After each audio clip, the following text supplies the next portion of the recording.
All right, joining me at this time is financial advisor, CEO, founder of Integrity Wealth Management, author of the book Integrity at Work. Let's welcome Ralph Adamo. Ralph, good to have you with us.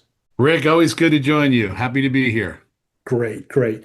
I want to get into, the headlines are so extreme, the headlines are so emotional, and that can drive investor decisions, uh, good or bad. I would say primarily bad. Yes. Primarily bad. Uh, we see the oil prices, we see the Strait of Hormuz stories coming at us constantly. Uh, how should investors approach the emotional aspect of investing when one little item that gets put out there could have what appears to be a long-term devastating effect or a positive effect on the financial markets?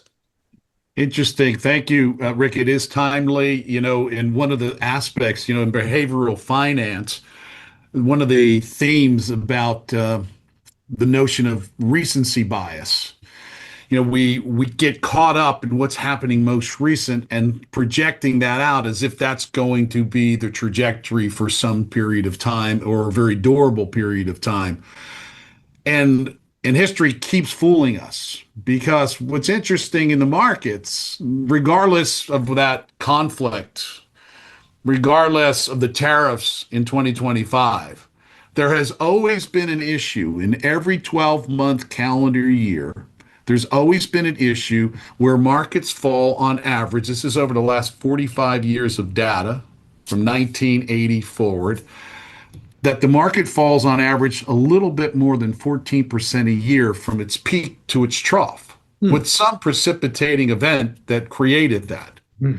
Yet, 75% of the time, the markets have actually moved, the broader markets represented by the S&P 500 have actually moved ahead and been forward.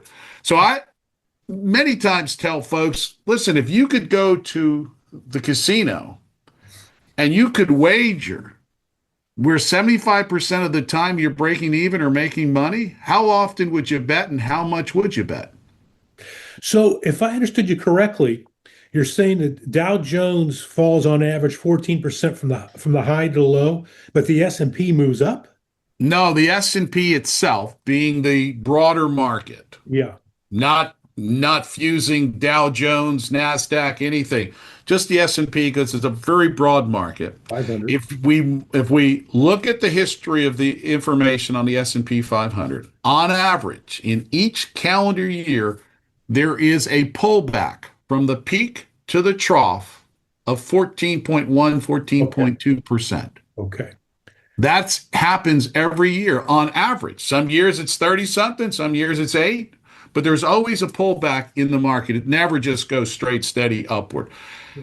And if we see those pullbacks as, oh my gosh, this one's durable, it's going to be different, it's going to be permanent. One of Gotcha. the things I would share with clients based on history, their declines are temporary and advances are permanent. There has never been a permanent decline. So that leads us to a little bit of optimism about it, even when we're in the midst of a pullback. Thank you for clarifying that. Yeah, that makes a lot of sense.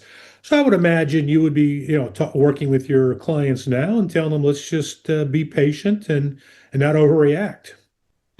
Well, one of the things that's interesting, the most important data for any investor to understand is the earnings of a company are what drives stock prices in the long run. It's the one thing that correlates closely with value or price.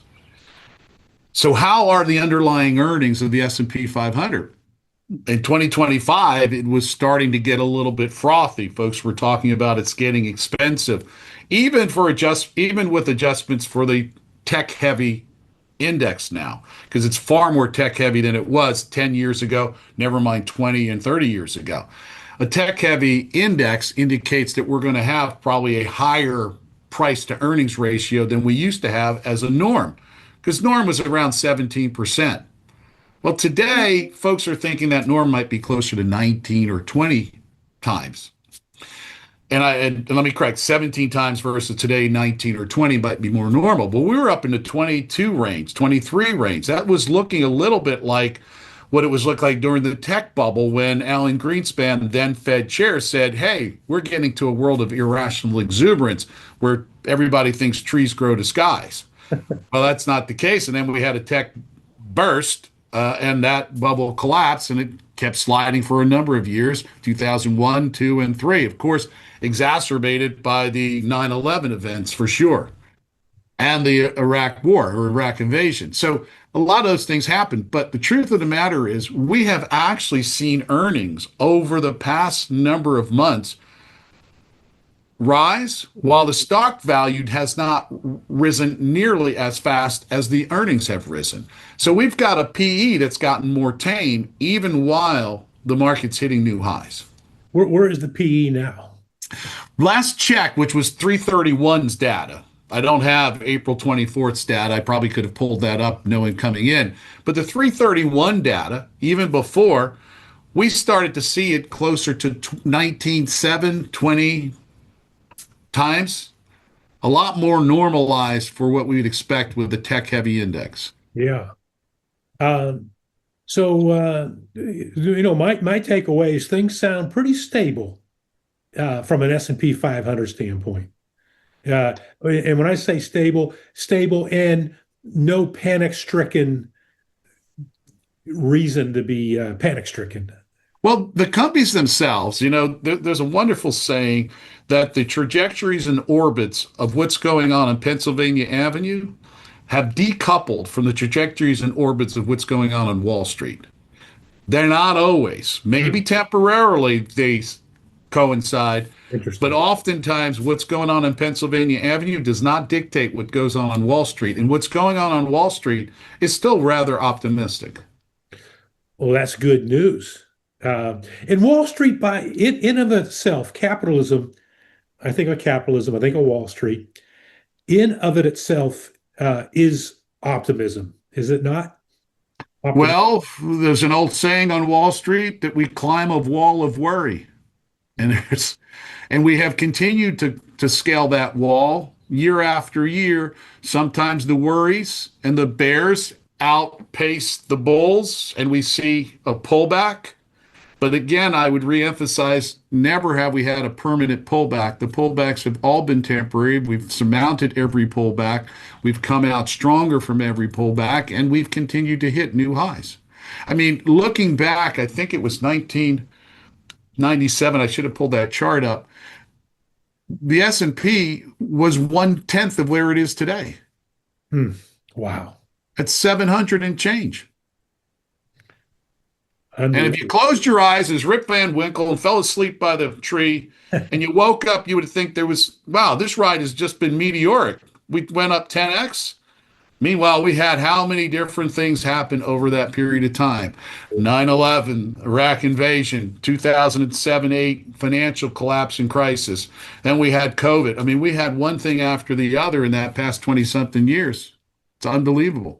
Keep a long-term perspective could be one of the takeaways here too. Yeah, we got to somehow be able to modulate from that recency bias of what's happening and prognosticating or catastrophizing that the world is coming to an end and this time it will be different.